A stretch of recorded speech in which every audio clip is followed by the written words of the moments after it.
এই গীবত করা যাবে না, এটা আমরা বলি না আমরা কোরআন হাদিস দিয়ে বলি। শুধু তাই নয়, আল্লাহর নবী মেরাজে গেলেন, যাওয়ার পরে দেখলেন একদল লোক, তাদের হাতের নখগুলো বড় বড়, অনেক লম্বা লম্বা নখ, এই নখ দিয়ে নিজের গোশতগুলো এভাবে আশ্রয়ে আশ্রয়ে শরীর থেকে ছেড়ে ফেলছে, শরীর থেকে চেহারা থেকে গোশতগুলো ছেড়ে ফেলছে। বড় বড় ধারওয়ালা নখ, লোহার নখ, এই নখগুলো দিয়ে গোশতগুলো আশ্রয়ে ফেলে। আল্লাহর নবী বললেন, ওরা কারা, কোন অপরাধের কারণে এমন করে? আল্লাহর নবী সাল্লাল্লাহু আলাইহি সাল্লামকে ফেরেশতা জিবরাইল জানালেন, ওগো নবী গো, ওরা হলো তারা যারা জমিনে অন্যের নিন্দা করে বেড়াতো। আল্লাহু আকবার। অন্যের নিন্দা যারা করে বেড়াতো তাদেরকে এমন শাস্তি দেওয়া হবে, নিজের গোশত নিজে ছুঁড়বে, নিজে ছিঁড়বে, নিজে ছিঁড়ে ফেলে দেবে শরীর থেকে। অথচ এই কথাগুলো আমি বলার পরে গাড়িতে উঠে আমি রকি ভাইয়ের সাথে বলবো, আবু যার গিফারি আজকে ইউনিট কেটিস 2টা, কথা কয় না, বলবো না আমি ওয়াজ করার পরে কালকে আমি বলবো, ইমাম সাহেব আজকে যে ওয়াজ করলো তা হয়নি তা ওর বললি হয় না, কথা কয় না। এইটা কার বলতে হবে? পিছনে বলার নাম গীবত।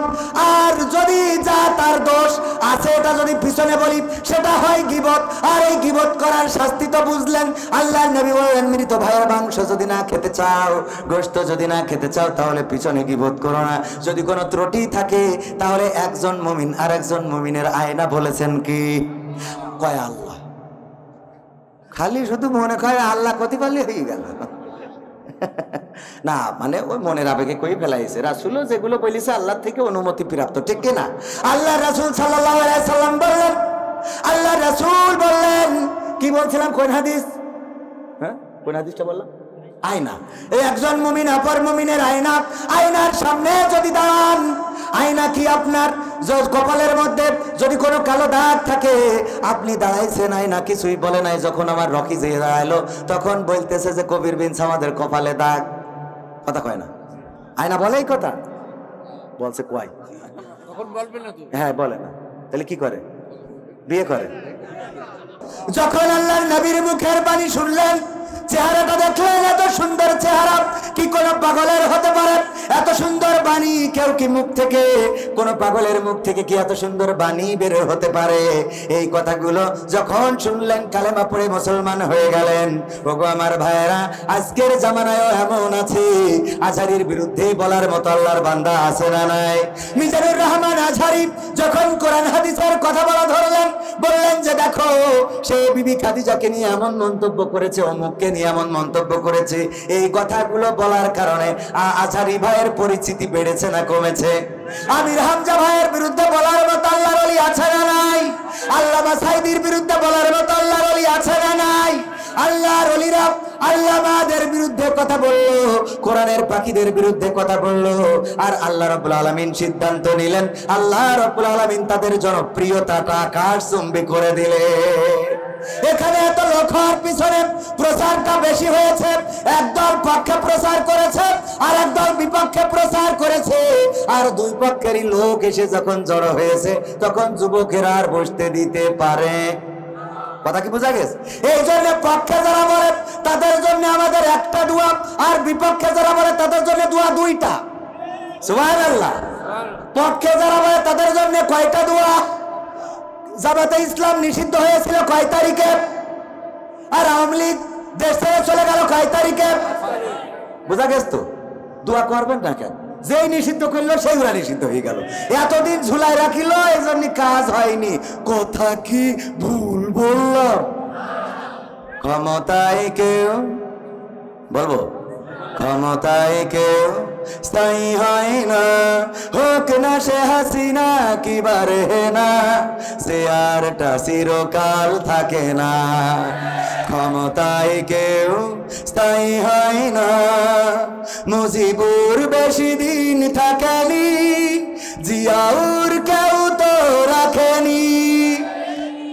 মুজিবুর বেশি দিন থাকেনি, জিয়াউর কেউ তো রাখেনি। এরশাদ চলে গেছে পৃথিবী ছেড়ে, এর এরশাদ চলে গেছে পৃথিবী ছেড়ে, কেউ আজ তার কথা কয় না।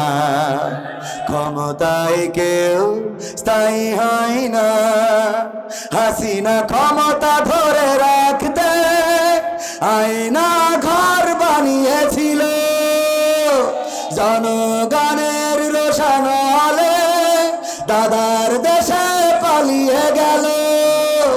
হাসিনা ক্ষমতা ধরে রাখতে আয়না ঘর বানিয়েছিল, জনগণের রোশন আলো দাদার দেশে পালিয়ে গেল। বিবি হারুনের পাশে আর, বিবি হারুনের পাশে আর পরিমণিদের দেখা যায় না। ঠিক না বাঠে? ক্ষমতায় কেউ স্থায়ী হয় না, হোক না সে রহে না কিবা হাসিনা, চেয়ারটা চিরকাল, চিরকাল এই চেয়ার থাকবে না। এই চেয়ারে আমার আগে হযরত মাওলানা আবু যর গিফারি আলোচনা করে গেলেন। আমি আলোচনা করছি, আগামী বছর আমাকে আর আনা হবে না। এই নতুন ময়দানে নতুন কোন বক্তা আসবেন, আগামী বছর আমি বেঁচে থাকবো তার কোনো গ্যারান্টি নাই। ওগো আমার ভাইয়েরা, এই জন্য ওই কবরের খোরাক জোগাড় করার দরকার আছে না নাই? যদি কর্ম করেন ভালো, যদি জগতে জ্বালান আলো, তাইলে আপনার জন্য সেটাই হবে ভালো। আর যদি কর্ম খারাপ করেন, যদি এই সমাজে অন্যায় অবিচার অনাচার পাপাচার কদাচার খুন গুম ধর্ষণ জেনা ব্যভিচারের জন্য উন্মুক্ত ময়দান করে দেন, তাইলে যতই আপনার বাপের দেশ হোক না কেন এই দেশে টিকে থাকা যাবে, টিকে থাকা যাবে। যারা বলেছিল পালাবো না, প্রয়োজন হলে ফখরুলের বাসায় গিয়ে উঠবো,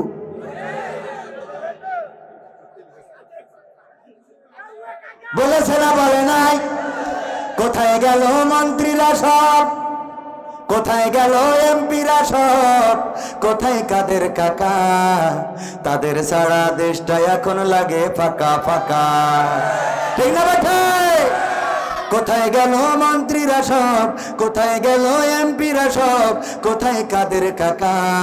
তাদের সারা দেশটা এখন লাগে ফাঁকা ফাঁকা, ওদের সারা দেশটা এখন লাগে ফাঁকা ফাঁকা। পালাবো না, পালাবে না, পালাবে না, যাই না তবু দেখা, পালাবে না, পালাবে না, যাই না তবু দেখা। তাদের সারা দেশটা এখন লাগে ফাঁকা ফাঁকা, ওদের সারা দেশটা এখন লাগে ফাঁকা ফাঁকা। আইন মন্ত্রী আটকে গেল আইনেরই ফাঁকে, দাড়ি ছাড়া দরবেশের ভণ্ড ভণ্ড লাগে। ঠিক না বেঠে? আমার শাশুড়ি সেই আবার বিয়ের সময় এসে সভাপতির বলে একটা হাফেজা পাত্রী দেখিতেন, শয়তান কোথাকার। সারাদিন খেয়ে আসলি এক শাশুড়ির, এখন আবার হাফেজা খুঁজে। পাকাম আছে না? হ্যাঁ, ওরে বাবা, আছে মানে কি শত শত নিয়ে ঘুরে বেড়াচ্ছে। আর বিয়ের রাতি মনে করে যে এটা বিয়ে করেছি, মনে হয় ওরে বাবা এক নম্বর। ও জিজ্ঞেস করে যে তুমি কারোর সাথে, কয় না না না, কি বলছো? আমার ভাই তার মেরি ফেলতে একেবারে। তা বলছে তুমিও যেমন আমিও তেমন। মেয়ে বলছে তো বুঝা হয়ে গেছে তুমি 12টা। হ্যাঁ, কথা ঠিক না বেঠে? তুমি যেই কাজ করো, তুমি যদি মনে করো না তোমার ঘরে আল্লাহর ওলি এসেছে, না আসে নাই, তাপসীর হবে আসবে না, তুমি যেই কাজ করো তোমার ঘরে এসে যেইটা আসবে সেটাও সেই কাজ করি তারপর আসবে। তুমি সারাদিন চার দোকানে বসে থাকো আর সিরিয়াল মারো আর হুজুরের কাছে দোয়া চাই, হুজুর আমার বোঝ জন্য দোয়া করে দেন যেন স্টার জলসা না দেখে। ও সারাদিন চার দোকানে 5 ওয়াক্ত জামাতের সাথে সিরিয়াল দেখে। ও আবার আমাদের কাছে দোয়া চায় যে হুজুর আমার বউ সিরিয়াল ছাড়া করতে পারছি না, একটু দোয়া করে দেন। আগে তুই ভালো হ, কথা কয় না? আগে ও ভালো হওয়ার দরকার আছে না নাই? এখনকার স্বামীগুলো এত খারাপ, আমার আব্বা বলতো, একবার ওয়াজ করেছে, ওগো আমার মা বোনেরা, তোমরা দয়া করে স্বামীর চুল দিয়ে পা মুছাইয়ে দিবা, কারণ চুল দিয়ে যদি পা মুছিয়ে দাও তাইলে রহিম আলাইহিস সালাম যেমন আইয়ুব আলাইহিস সালামকে চুল দিয়ে পা মুছিয়ে দিয়ে আল্লাহর রহমত প্রাপ্ত হয়েছে, তেমনি তোমরা রহমত পাবা। এই কথা বলেছে। এই ওয়াজ করার পরে আমাদের এই গান্নার এক মা বা এক বোন, সে বাড়ি যেয়ে স্বামীর চুল দিয়ে পা মুছাইয়ে শুয়েছে। শোয়ার পরে গন্ধে জ্বালায় বাঁচা যাচ্ছে না। ওরে গন্ধ, দুর্গন্ধ, এত গন্ধ কোথা থেকে আসে গো? তখন তো কারেন্ট ছিল না, হেরিকেনের আলো জ্বালাইয়েছে, জ্বালাইয়ে খুঁজতেছে গন্ধ কোথা থেকে বের হয়। খুঁজে খুঁজে খুঁজে খুঁজে গন্ধ কোথাও পাওয়া যায় না। স্বামী চুল টেনে এনে শুকে দেখে চুল থেকে এই দুর্গন্ধ, পায়খানার গন্ধ আসে। বলল, ও গো আমার স্ত্রী গো, তোমার চুল থেকে এই দুর্গন্ধ গো, কেমনে ঘুমাবো বলো? এই জন্যই তো ঘুমানো যায় না। তোমার চুলে কেমন করে দুর্গন্ধ লাগলো, কেমন করে পায়খানার গন্ধ আসলো বলো দেখি। কয়, আমি তো জানি না, হুজুর এসেছিল, কবির বিন সামাদ ওয়াজ করেছিল, তোমরা তোমাদের স্বামীদের চুল দিয়ে পা মুছাইয়ে দিবা। এই ওয়াজ শুনে আমি এসে তোমার চুল দিয়ে পা মুছাইয়ে শুইছি, এর বাইরে আর কিছু জানি না। বলছে, ঘটনা তো ঘটে গেছে রে। কারণ চায়ের দোকানে ওখানে টাকা দিয়ে তাস খেলছিল, কি বিলাস, জুয়া খেলা। এই জুয়া খেলতেছে রুইতন, টিক্কা, হট্টন, তারপরে আরো কি কি আছে, এইগুলো মারতেছে। হঠাৎ করে আর্মির একটা গাড়ি ঢুকেছে, বুঝে ফেলাইছে আর্মি যদি ধরে তাহলে গান না গাওয়ায় ছাড়বে না। ঠিক না বেটে? আর্মি যদি ধরে গান না গাওয়ায় ছাড়বে, সুতরাং গান গাওয়ার আগে বিদায় নিতে হবে। এই কারণে তাড়াতাড়ি করে দিয়েছে, দৌড় জুতো পাই দেওয়ার টাইম পাইনি। যে বাঁশবাগানের নিচেই কিরা ছেড়ে দিয়েছে, চটকায় যেয়ে শুয়ে রয়েছে। আর আমার ওই বোন ওই দিন মুছাইছে রে। পরের দিন যখন হুজুর বাড়িতে যাচ্ছে, আমার আব্বাকে ডেকে বলছে, মা বোনেরা, ওগো হুজুর শোনেন, ওয়াজ করলেন স্বামীর চুল দিয়ে পা মুছাই দেবেন। খুব ভালো কথা, আমাদের চুল দিয়ে পা মুছাইতে কোনো অসুবিধা নাই, কিন্তু একটু দয়া করে বলবেন স্বামীরা যেন টিউবওয়েলেতে পাটা ধুয়ে তারপরে শুই। টিউবওয়েলেতে যেন পাটা ধুয়ে তারপরে শুই। শয়তান আছে না নাই?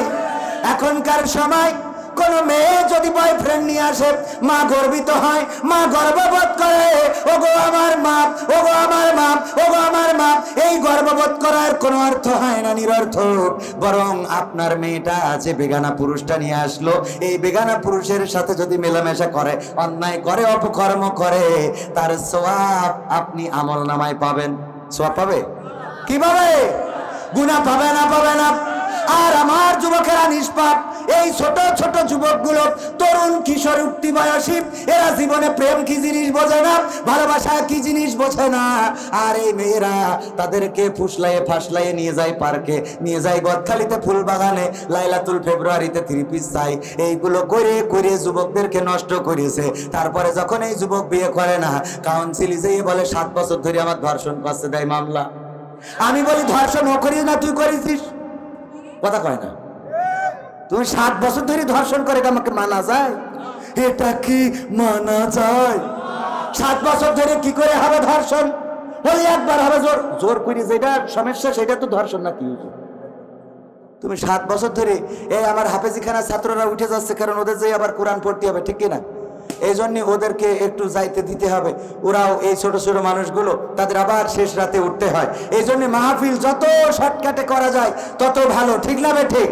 আর একটু সময় কি থাকা যাবে? মা বোনদের জন্য একটু কথা বলার দরকার আছে, কিন্তু তার আগে যে 2টা আয়াত নিয়ে আলোচনা করতে চেয়েছি, পবিত্র কোরআনের 61 নম্বর সূরার 2 নম্বর আয়াতে আল্লাহ বললেন, ইয়া আইয়ুহাল্লাযীনা আমানু লিমা তাকুলুনা মা লা তাফআলুন। ওগো ঈমানদারেরা, বিশ্বাসীগণ, তোমরা শোনো, তোমরা দয়া করে এমন কোন কথা বলো না যা তোমরা কাজে পরিণত করো না। কথাটা কার? এই একটা আয়াতে আসি। এই সূরাটা নাজিল হয়েছে উহুদের যুদ্ধের পরে। সূরার নাম আস-সাফ। আস-সাফ মানে সারিবদ্ধ, কাতারবদ্ধভাবে দাঁড়ানো। কেন সারিবদ্ধ হলো? পবিত্র এই সূরার 61 নম্বর সূরা সফের 4 নম্বর আয়াতে আল্লাহ বলেছেন ইন্নাল্লাহা ইউহিব্বুল্লাযিনা ইউকাতিলুনা ফি সাবিলিহি সাফফান কাআন্নাহুম বুনয়ানুম মারসুস। আল্লাহ এখানে সব শব্দটা ব্যবহার করেছেন। আল্লাহ বললেন নিশ্চয় আল্লাহ তাদেরকে ভালোবাসেন যারা তার দলে সীসা গালানো প্রাচীরের ন্যায় থাকে, ঐক্যবদ্ধভাবে লড়াই করে, সংগ্রাম করে। আল্লাহ তাদেরকে ভালোবাসেন।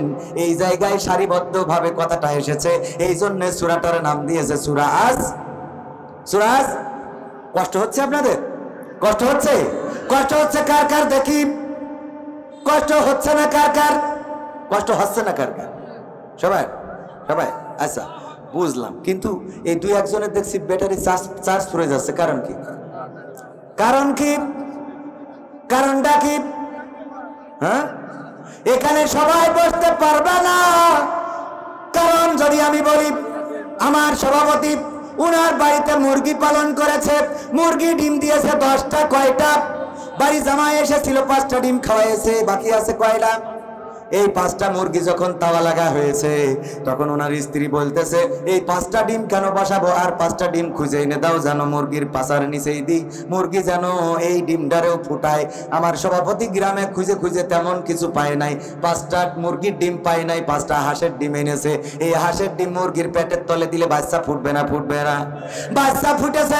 ফুটার পরে মুরগি বলছে দেখো এতদিন ছিল গরমকাল, গরমকাল চলে গেছে, এখন শীতকাল শুরু হয়েছে, কুয়াশা আছে, সকাল বেলায় কুয়াশায় ভিজবা না, তোমরা পানি কাদা মাখবা না, তোমরা আমার থেকে দূরে যাবা না, দয়া করে আমার কাছাকাছি থাকবা, আমার সাথে থাকবা। এই ওয়াজ করে মুরগি যখন বাচ্চাদেরকে নিয়ে খেয়ে বেড়ায়, হাঁসের বাচ্চা যে 5টা, ওই 5টা যেই দিকে কাদা যেই দিকে পানি সেই দিকে যায়, ঠিক না ভাই? ঠিক। মুরগির বাচ্চা 5টা কাছে থাকে, মুরগির হয়ে গেছে এই বাচ্চা এদিকে আয়, এদিকে আয়, এই তোদের এত করে বলছি দয়া করে দূরে যাস রে, উপরে ইসরাইল ঘুরে বেড়ায়, যে কোনো সময় সবল নিয়ে যেতে পারে, এই জন্য আমার কাছে থাক, আর কাদা পানি মাখাবি না। ঠান্ডা লাগলে ওষুধ কেনার টাকা কই পাবো, বড় অভাবে আছি, রিজার্ভ খালি হয়ে গেছে, দয়া করে আমার কাছে কাছে থাক। এই কথা যখন বলেছে, বলে নিয়ে বেড়াচ্ছে, টিউবওয়েলের কাছে পচা কাদা পানি থাকে না? থাকে না? হাঁসের বাচ্চা 5টা ওই পচা কাদা পানি যখন দেখেছে ওর মধ্যে নামিয়ে ওরে কিলিবিলি, ওরে বাবা মনে হচ্ছে কালকে ঈদ, আজকে গোসল করছে। মুরগি বলছে ওরে আর আমার হজের কোনো দরকার নেই, আমার বুঝা শেষ, আমার কাছে যে 5টা আছে এইগুলো আমার জন্মের, আমার জাতের, আর যেই 5টা তোরা কাদায় যাস এইগুলো বেজম্মা। এইগুলো কি তোদের যত কাজ করি এই সামিয়ানার নিচেই পাওয়া যাবে। তোরা ওই চায়ের দোকানে যাবি, তোরা ওই কাদার মধ্যে যাবি, তোরা ওই তাসের আড্ডায় যাবি, তোরা ওই অন্যায় কাজে যাবি, তোরা ওই বিভিন্ন রকম সিরিয়ালের দোকানে যাবি।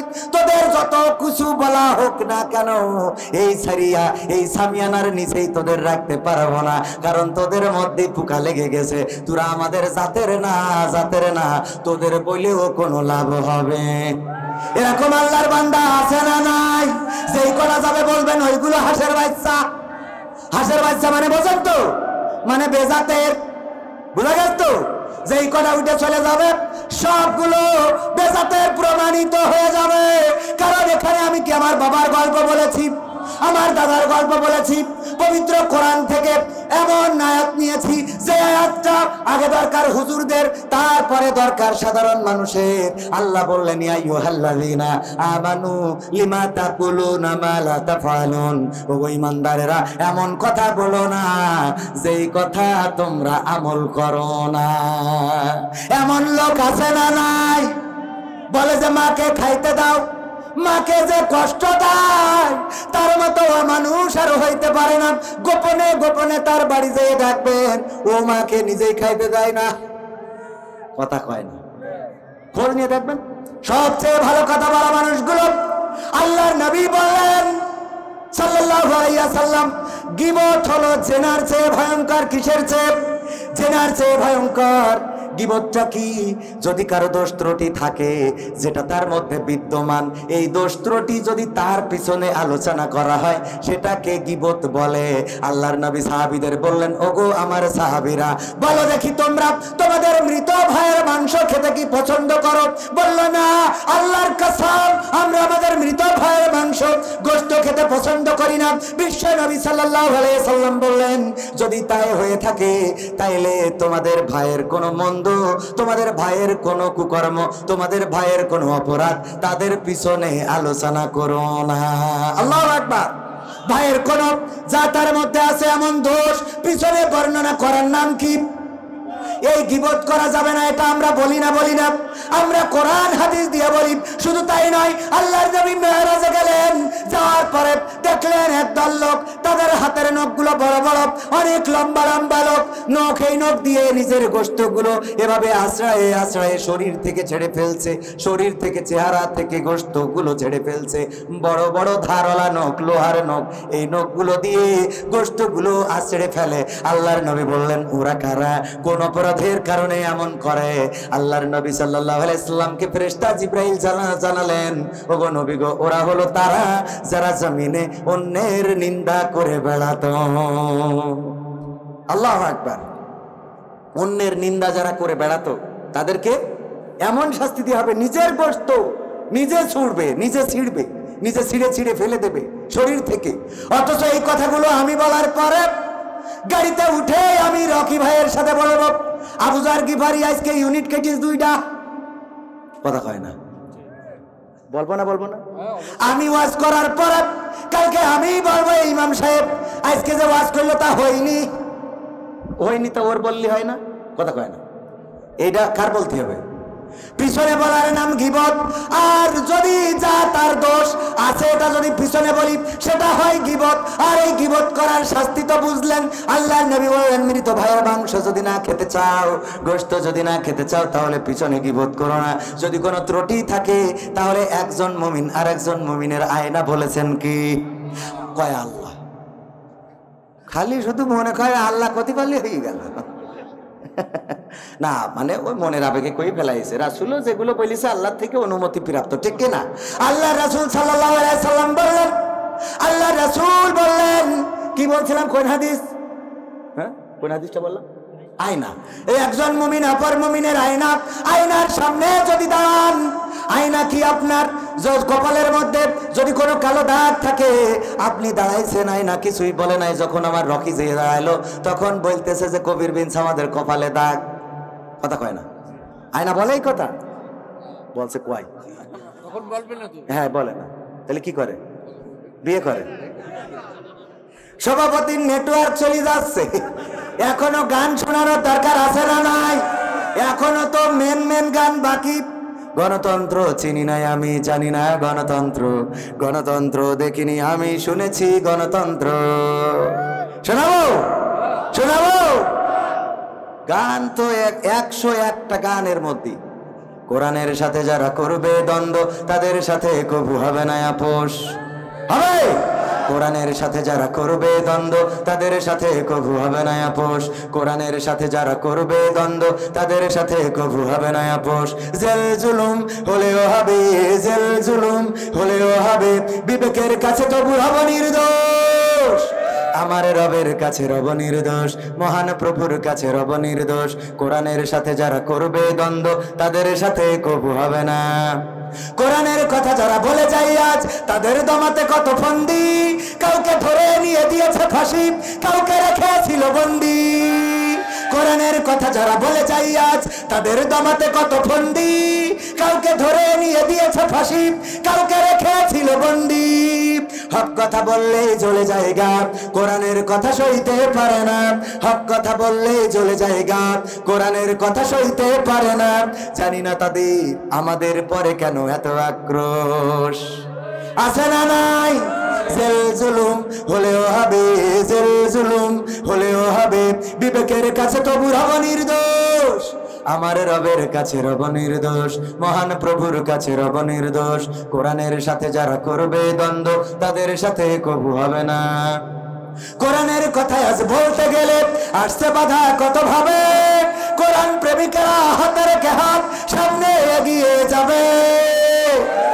যাবেন? কারা কারা যাবেন দেখতে চাই। লিল্লাহি তাকবীর, লিল্লাহি তাকবীর। কোরআনের কথা আজ বলতে গেলে আসছে বাধা কত ভাবে। কোরআন প্রেমিকেরা হাতে রেখে হাত সামনে এগিয়ে যাবে। হক কথা বলতে করি না কো ভয়, জীবনের বিনিময়ে আনবো বিজয়।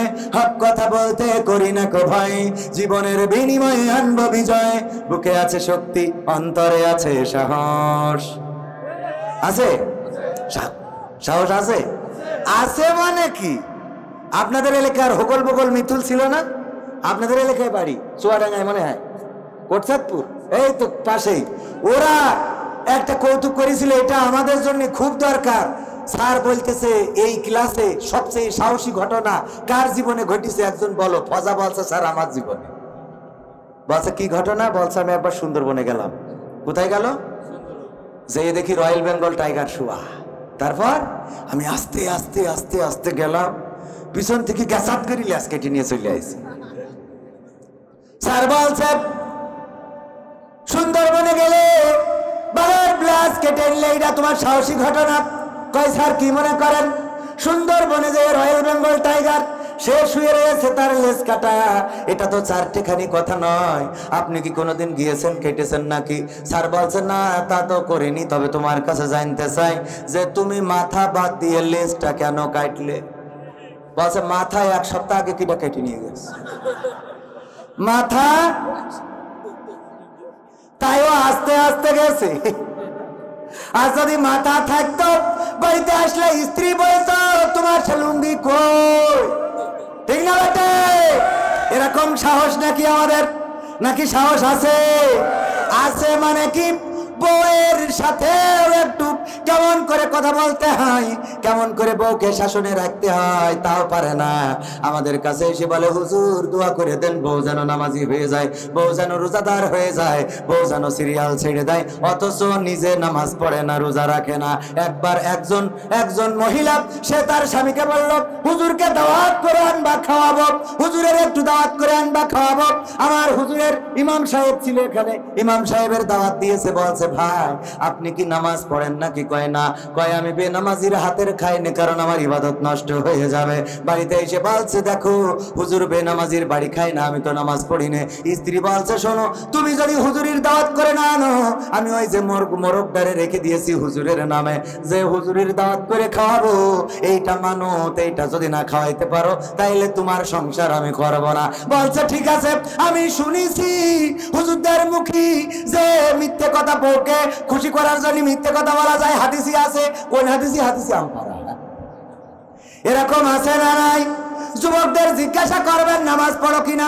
কয় না। বিয়ে করেছো কিনা? কয় করেছি। কেন বিয়ে করলে বেনামাজি? বলছে বিয়ে করা ফরজ, এই জন্য করেছি। বিয়ে করা ফরজ তাই করিস, নামাজ পড়া কি ওটাও ফরজ? মানে কি আগে তো নামাজ, বিয়ে না করলু বিয়ে শুধু ফরজ না, বিয়ে 4 প্রকার। কয় প্রকার? 4 প্রকার। 1 নম্বর ফরজ, 2 নম্বর সুন্নাত, 3 নম্বর মাকরু, 4 নম্বর হারাম। হারাম বিয়েও আছে না নাই? ওই যে সাকিব, কি সাকিব জানো, ছোট জুনিয়র সাকিব, ওর ওখানে ঘেসান করে নিয়েছে, ও এখন বিয়ে করা হারাম। তোমার মেশিন নেই, তুমি বিয়ে করিতে পাখামো করবা? তুমি ওর জন্য বিয়ে করা কি? আর মাকরু কাদের জন্য? যাদের কষ্ট আছে না না, মানে আমি তো বাপু এলাকার লোক, ঠিক কিনা? 2-1টা কথা যদি একটু ভালো করে না বলি অনেকে বুঝতে পার না, ঠিক না বেঠিক? 2-1টা কথা একটু বলার দরকার আছে। এই বইলেও তো লজ্জা দিতে পারছি, এত বইলেও লজ্জা হয় না, তো না বললে কি হইতো? হ্যাঁ, না বললে কি হইতো সেটা বলে। 12টা কেন 1টা পর্যন্ত আপনারা থাকতে পারলে আমি আসি। হ্যাঁ হুজুর, এ পাকামো হুজুর মনে করেন না, খেলা হবে প্রয়োজনে সারা রাত হবে, ঠিক না বেটা? মা বোনেরা এই বোন বলল, বাবা স্ত্রী বলল, দেখো যাই করে হোক তাই করে হোক দাওয়াত করে নিয়ে আসো। ও বলছে আমি হাদিসই পাইছি যে মিথ্যে কথা বলা যাবে। যে হুজুরি বলছে হুজুর নামাজ পড়া ধরেছে, এইবার আসেন। হুজুরে এসে বলছে সত্যি নামাজ পড়েন? খাতি বসে গোস্ত মোস্ত সব সামনে দিয়েছে, বলছে একদম হুজুর একদম নামাজ পড়া। তা ঠিক আছে তাহলে বলেন তো ফজরের ফরজ নামাজ কয় রাকাত? বলছে হুজুর খাওয়ার সময় কথা কথি নেই। খাওয়ার সময় হুজুর খাওয়ার সময় কথা বলা যায় না, আপনি খেয়ে নেন তারপরে বলবো হুজুর নাছরবান্দা বলো দেখি কয় রাকাত। রান্নাঘর থেকে স্ত্রী বুঝতে পেরেছে যে এ কুপকায় হয়ে যাবে। স্ত্রী খালি রান্নাঘর থেকে দেখাচ্ছে, বলো 2 রাকাত 2 রাকাত 2 রাকাত 2 রাকাত। বাচ্চা হুজুর আগে খান তারপরে লাস্টে বলবো শুনে বাড়ি চলে যাবেন। কয় না আমি বেনামাজির বাড়ি খাই না, ফজরের ফরজ নামাজ কয় রাকাত আদায় করা লাগে এইটা না শোনা পর্যন্ত ভাত খাবো না। স্ত্রী রান্নাঘর থেকে বলছে বলো 2 রাকাত 2 রাকাত 2 রাকাত।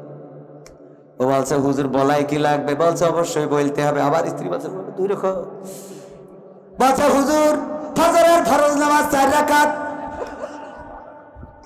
হুজুর মানে আমার জিবেডারে আমি কোনোভাবে কন্ট্রোল করতে পারলাম না। আজকে নদীর মাছ গোসি মাছ ধরে এনেছে, ওই কাটা শুদ্ধ খাতে যেয়ে একটা এখানে ঢুকে গেছে। তো অসুবিধা নেই, ওই ঝামেলা করতেছে, পরে ঠিক হয়ে যাবে বাড়ি যাওয়ার সময়। বারবার যত আজ করি জিবের ঠান্ডা হলো কখন কাটাটারে বের করবে। আল্লাহু আকবার।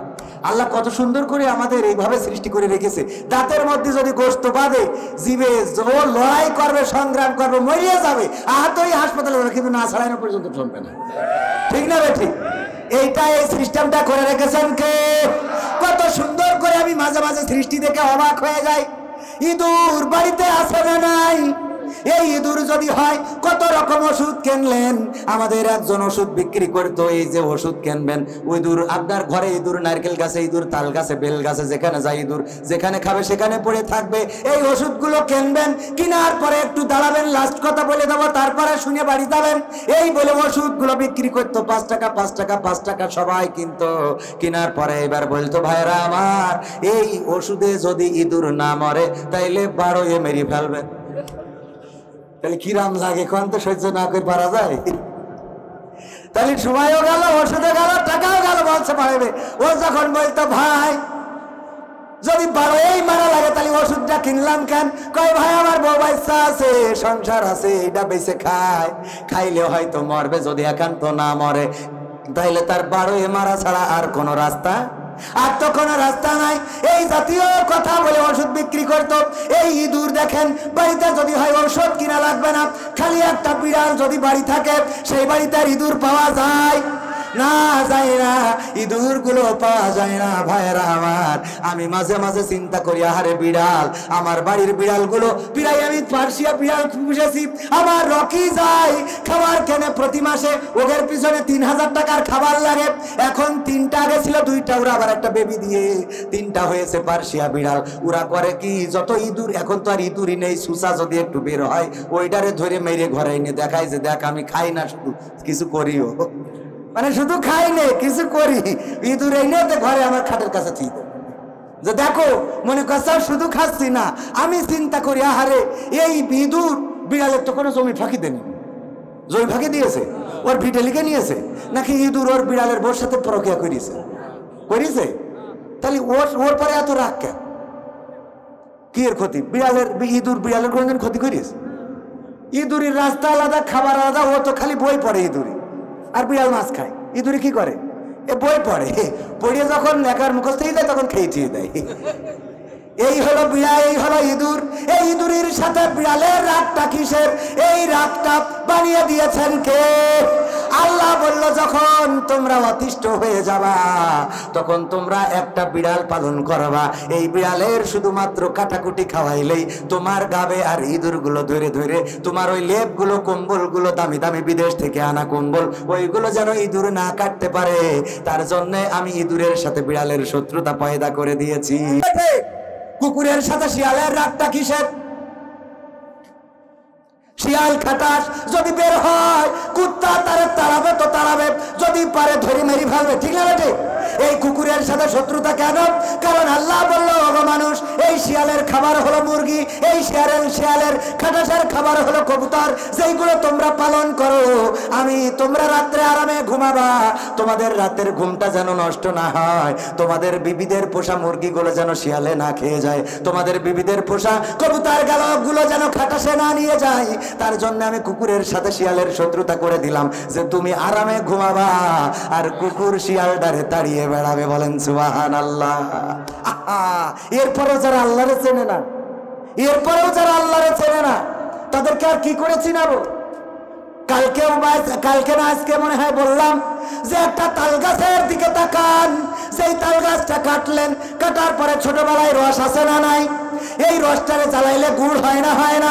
তালের রস বিক্রি হয়, আবার গুড় হয়, আবার ওই তালটা কাঁচা থাকতে যখন কাটেন তখন তার চোখটা খাওয়া যায়, ওই আটিটা খাওয়া যায়, বিচিটা খাওয়া যায়। এই তালটা যদি আবার বুড়ো ধাড়ি করে ফেলেন তাইলে বিচিটা আর খাওয়া লাগে না, যেইটা ফেলাই দিতেন সেইটা দিয়ে বড়া বানানো যায় না? যায় না? তালের পিঠা আছে না নাই? কত সুন্দর করে মিষ্টি বানিয়ে দিল, সেইটা আপনি ছোটবেলায় যা খাইতেন সেইটা ফেলে দেন, ওই ফেলে দেওয়া জিনিসটা আবার আপনার ওই ফেলে দেওয়া যদি বুড়োধারি করেন তাল গাছের উপরে রেখে দেন তাইলে ওইটা মিষ্টি হয়ে গেল। আমার মা বোনেরা কত সুন্দর করে ডালা দিয়ে সেকে তারপরে পিঠা বানায়, আবার ওই বিচিটা যেখানে দলা করে রাখার পরে ওই বিচির মধ্যে আল্লাহ আবার আর একটা কি দিয়ে দেয়, ওটার কি বলে? শ্বাস। এই যে শ্বাসটা দিল কুপান দিয়ে, তারপরে দুফালি করে খায় আর বগল বাজায়, ঠিক না বেটি? এক তাল গাছ থেকে কয়টা খাইলেন? রস খাইলেন, গুড় খাইলেন, ছোট থাকতে খাইলেন, বুড়োধারী হওয়ার পরে খাইলেন, আবার কপ্পরে নিয়ে তারপরে খাইলেন, কথা কয় না? এরপরেও যদি আপনি আল্লাহর শুকরিয়া আদায় না করেন, আল্লাহরে যদি না চেনেন, তাহলে আপনার কপালে আর হেদায়েত নাই, ঠিক না বেটে? আর কি ওয়াজ করার দরকার আছে? মা বোনেদের কথা বলছিলাম। আল্লাহ বললেন, ওয়াকরনা ফি বুয়ুতিকুন্না ওয়ালা তাবাররুজনা তাবাররুজাল জাহিলিয়াতিল উলা, ও নারীরা পর্দার মধ্যে থাকো, জাহিলি যুগের মেয়েদের মতো বেপরদা হয়ে নিজেদেরকে প্রদর্শন করে বেড়ায়ও না। কথাটা কার? আর আমার মা বোনেরা, এখন সাজুগুজু আছে না নাই? কালো মানুষটা কেমন করে যেন সাদা হয়ে গেল, এই কথা কয়। কালো মানুষ সাদা হয় না? হয় না? আগে মেকআপ করতো, এখন আর মেকআপ পারে না। এখন নাকি আমার দাদার দেশের ইন্ডিয়ান কি ক্রিম পাওয়া যায়, ওইগুলো মাখলে কালো মানুষটা সাদা হয়ে যায়। আর সুন্দরী আলতা সুন্দরী হয়ে গেল। আগের সময় তো মেকআপ করতে করে আমার যুবকরা ধোকা দিত, কিন্তু যুবকরা বুঝে ফেললো যে এই মেকআপ করার কারণে তারা মুখটা সাদা করে, তাই চেহারা দেখে পাগল হয় না। বলেছে, আমার সন্তানকে যদি নতুন জামা না এনে দাও তোমার ইচ্ছা আমি পালন করব না। ও আল্লাহ, মা যাদের চলে গেল গো আল্লাহ, মায়ের কবরটাকে জান্নাতের বাগান বানায়া দাও। ও আল্লাহ, যাদের বাবা নাই, চিরজনমের মতো বিদায় নিয়ে চলে গেল, কত বড় বটের ছায়া, বিপদে পড়লে বাবা হাত বুলিয়ে দিতেন মাথায় আর বলতেন, বাবা চিন্তা করো না আমি তো আছি, বাবা টেনশন করো না আমি তো আছি। এই পাহাড়ের মতো লোকটা, এই বট গাছের মতো বৃক্ষটা চিরজন্মের মতো বিদায় নিয়ে চলে গেছে, মাটির কবরে ঘুমিয়ে আছে। আমার ভালো মন্দ আর বাবা দেখে না, আর বাবা জানে না। যেই দিন টাকা ছিল না, যেই দিন পয়সা ছিল না, ওই দিন বাবা ছিল, আর যেই দিন টাকা হইল, যেই দিন পয়সা হইল, ওই দিন বাবাকে পাইলাম না। বাবাকে খাওয়ানোর মতো সুযোগটাও আল্লাহ হইল না। আল্লাহ তোমার কাছে কাজ করে ফরিয়াদ করি, আমার মতো যারা বাবা হারা, আল্লাহ বাবার কবরটাকে জান্নাতের বাগান বানায়া দাও। ও আল্লাহ, আমার মা বোনেরা হাত তুলেছে পর্দার অন্তরালে, তাদের অনেকের মা নাই, বাবা নাই। এই গ্রামটা আপন ছিল না। বিয়ের দিন বাবা কত কান্না করেছিলেন, মা কত কান্না করেছিলেন, বুক ফাটা কান্না। হারে তোরে কলিজার টুকরা তিলে তিলে বড় করলাম। বাবা জামাইয়ের হাতে তুলে দেওয়ার সময় বলেছিল, বাবা গো আমার মেয়েটারে কোনোদিন কষ্ট দিই নাই, ব্যথা দিই নাই, তুমি মোটা চাউলের ভাত আর মোটা সুতার কাপড় পরায়ো, দুঃখ নেব না, কিন্তু আমার মেয়েটা অত্যাচারে নির্যাতন করো না, নিষ্পেষণ করো না, কষ্ট দিও না। আল্লাহ এই বাবা যাদের চিরজনমের মতো বিদায় নিয়েছে, কবরটারে জান্নাতের বাগান বানাও। আল্লাহ যাদের নানা নাই, নানি নাই, দাদা নাই, দাদি নাই, সন্তান নাই, আপনজন চলে গেল, আল্লাহ এই জায়গায় মসজিদের পাশে বাড়ি মোহাম্মদ জনি নামের একজন গতকালকে এয়ারপোর্টে একজন প্রবাসী আনতে গেল, আর সেখান থেকে লাশ হয়ে বাড়ি এসেছে। ছোট্ট ছোট্ট দুইটা সন্তান রয়েছে। আল্লাহ তোমার ডাকে সাড়া দিয়ে চলে গেছে, কেমন আছে জানি না। আল্লাহ তুমি জনি ভাইয়ের কবরটাকে জান্নাতের বাগান বানাও। আল্লাহ তুমি তার পরিবারকে ধৈর্য ধারণের তৌফিক দান করে দাও। আল্লাহ যদি বেঁচে থাকতো আজকে হয়তো এই মাহফিলটাই আসতো, বসতো, কোরআনের কথাগুলো শুনতো। আল্লাহ তোমার ডাকে সাড়া দিয়ে আজকে কবরের দেশের বাসিন্দা। গতকাল যা ছিল, গত পরশু যা ছিল, আসছে নাই। সন্তান দুটো যাকে আব্বা আব্বা বলে গলা জড়িয়ে ধরতো, আর স্ত্রী যাকে এত ভালোবাসতো, মা যারে কলিজার টুকরা, সন্তান তার চেহারার দিকে প্রশান্তি খুঁজে পেত। এই মা সন্তান হারা হয়ে গেল, স্ত্রী বিধবা হয়ে গেল, আর সন্তান এতিম হয়ে গেল। আল্লাহ তুমি দয়া করে এই বান্দার কবরটাকে জান্নাতের বাগান বানাও। জান্নাতের সিঁড়িতে আল্লাহ সকল পরিবারের সবার সাথে সাক্ষাতের ব্যবস্থা করে দিও। আল্লাহ এই মাহফিলের আয়োজন যারা করেছে, আমার যুবকেরা, আমার তরুণেরা, আমার কিশোরেরা, আমার ছাত্ররা, এই গ্রামবাসী যারা আয়োজন করেছে, আল্লাহ তুমি এই আয়োজনটাকে কবুল করে নাও। আল্লাহ যারা আয়োজন করেছে তাদেরকে নামাজি রোজাদার বানিয়ে দাও। আল্লাহ কোরআনের পথের প্রতীক করে দাও, সাহাবীদের সাথে কবুল করে নাও। আল্লাহ তুমি দয়া করে তাদের হাত দিয়ে যেন ভালো ভালো কাজ হয়, আল্লাহ সেই তৌফিক দান করে দাও। ও আল্লাহ এই মাহফিলের সভাপতি মা অসুস্থ, হাত তুলেছে, এতক্ষণ পর্যন্ত ধৈর্য ধারণ করে বসে রয়েছে। আল্লাহ তুমি দয়া করে আমার সভাপতি সাহেবকে কবুল করে নাও, নেক হায়াত দিয়ে দাও। আল্লাহ মা অসুস্থ, সুস্থতা দান করে দাও। আল্লাহ তার হায়াতে তাইয়্যিবা নসিব করে দাও। ও আল্লাহ যখন মরণ দিবা পূর্ণ মুসলমান বানায় নিও। ও আল্লাহ এই গ্রামে যত কবরবাসী ঘুমানো কবরগুলোকে ক্ষমা করে দাও। আল্লাহ যেই বাড়িতে খাইলাম আমার এলাকার দুলা ভাই, আল্লাহ তুমি দয়া করে তাকে নেক হায়াত দিয়ে দাও। প্রবাসে যাবে, সৌদি আরবে যাবে, আল্লাহ যাতায়াতটা নিরাপদ করে দাও। আল্লাহ সেখানে যে যেন আয় রুজি করতে পারে তৌফিক দিয়ে দাও। এই গ্রামের যত প্রবাসী প্রবাসে আছে, আল্লাহ তুমি তাদের মুসিবত মুক্ত করো। আল্লাহ তুমি তাদের আয় রুজিকে বরকত দান করে দাও। আল্লাহ তারা যেন হাসি মুখে আবার পরিবারের কাছে ফিরে আসতে পারে তৌফিক দিয়ে দাও। আল্লাহ আমার মা বোনেরা যারা অসুস্থ, সুস্থতা দান করে দাও। নিঃসন্তানীকে সন্তান দিয়ে দাও, অসুস্থের সুস্থতা দাও। আল্লাহ অভাবীর অভাব দূর করে দাও, ঋণগ্রস্তের ঋণ পরিশোধের ব্যবস্থা করে দাও। আল্লাহ তোমার কাছে কাজ করে ফরিয়াদ করি, আমার সাথে এই রাতে যারা হাত তুলেছে, যার মনে যে চাওয়া আছে চাওয়াগুলো পাওয়া করে দাও। ও আল্লাহ আখেরি ফরিয়াদ, মালাকুল মাউত কবে আসবে জানি না, জানতারিয়ে উড়াল যাবে, মাটির সাথে পড়ে থাকবো, মসজিদের খাটিয়াটা বাড়িতে চলে আসবে। কোন দোকানের কাফনটা রেডি হয়ে আছে জানি না, কোন বাসারের বাসগুলো আমার অপেক্ষায় আছে জানি না, কোন কবরের মাটিটা তৈরি হয়ে আছে জানি না। আল্লাহ যেদিন মালাকুল মাউত পাঠাবা, সবাই শেষ দেখা দেখে যাবে, গোসল করাবে, কাফন পরাবে, কবরের দিকে নিয়ে যাবে, কবরে নামাবে, আপনজনেরা কান্না করবে, কারো কান্না শুনবো না, ওই যে মাটি দিয়ে ঢেকে চলে আসবে, আর কেউ খবর নিবে না। আল্লাহ মরণ যখন দিবা মুসলমান না বলে ওই খবরে আল্লাহ নিয়ে যেও না। আল্লাহ পানিতে ডুবিয়ে চুবিয়ে মরণ দিও না, হার্ট স্ট্রোকে মরণ দিও না, অ্যাক্সিডেন্টে মরণ দিও না। মরণ যখন দিবা আল্লাহ শাহাদাতের মৃত্যু নসিবে দিয়ে দিও, আর মরণকালে জবানে জারি করে দিও আখেরি কালেমা লা ইলাহা ইল্লাল্লাহু মুহাম্মাদুর রাসূলুল্লাহ সাল্লাল্লাহু আলাইহি ওয়াসাল্লাম। আসসালামু আলাইকুম।